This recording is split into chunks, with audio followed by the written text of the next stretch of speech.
गिरनार परिक्रमा ही कार्तिकी एकादशीपासून सुरुवात होते तर ती त्रिपुरारी पौर्णिमेपर्यंत म्हणजे या 5 दिवसातच करता येते. तर गिरनार पादुका दर्शन आणि गिरनार परिक्रमा अशा 2 पद्धतीने गिरनार दर्शन करता येते.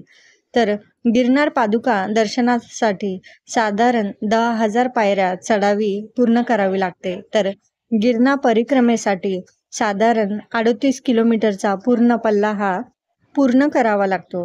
गिरनार परिक्रमेला मात्र डोलीचा पर्याय उपलब्ध नसतो. परंतु गिरनार पादुका दर्शन घेण्यासाठी जर जाणार असाल तर तिथे डोलीची सुविधाही आहे.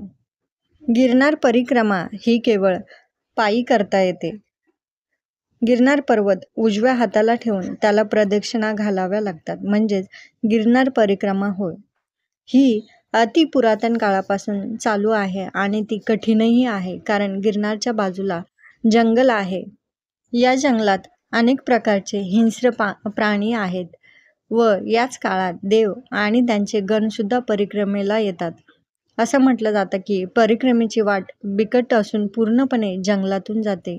3 डोंगर चढून उतरताना तीव्र आणि अतितीव्र उतार लागतात. केवळ श्रद्धा आणि भक्ती या जोरावर काटेकुटे आणि दगडांनी भरलेला मार्ग भक्त हसत हसत पार करतात.